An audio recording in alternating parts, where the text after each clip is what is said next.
Hi, I'm Bob Hogensen with Martin County Television. You know, August is a real busy time for parents of students here in Martin County.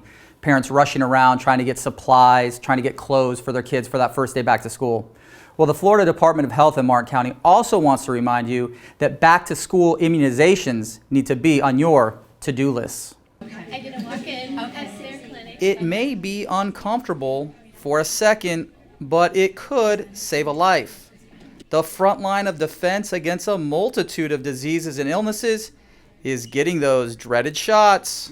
The purpose behind it is one of the best ways to keep your child healthy.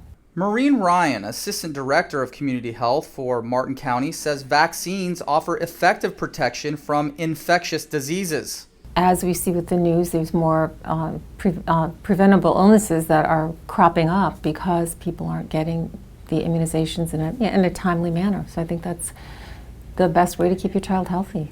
Staying up to date on recommended vaccines can help protect individuals, families, and communities from life-threatening viruses.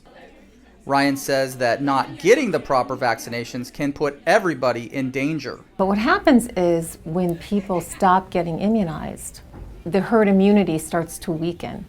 So you have maybe a child that's immunosuppressed in a school and can't get shots. And if you have a classroom full of kids that have had their vaccinations, those kids literally, it protects that child from being exposed to those diseases, to those viruses.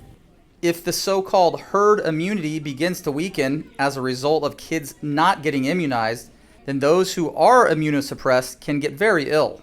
So people say we should, in some instances, well, these diseases aren't around anymore. Well, they will be if people don't continue to get vaccinated, and that's our herd immunity that's made it that way. This is especially important following the recent outbreaks of measles around the country and here in Florida earlier this year.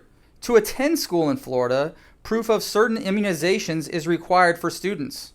If you are just entering kindergarten, if you just moved to Florida from another state, or if you are entering the 7th grade. Before school begins, parents are asked to deliver their child's 680 form to the school they attend.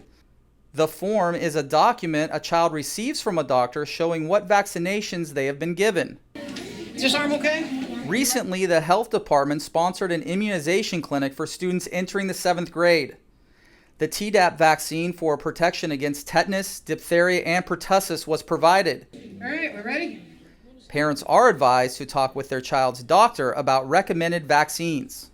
For more information about back-to-school immunizations or any other health-related questions, log on to martincountyhealth.com or the Centers for Disease Control website at cdc.gov. For Martin County Television, I'm Bob Hogensen.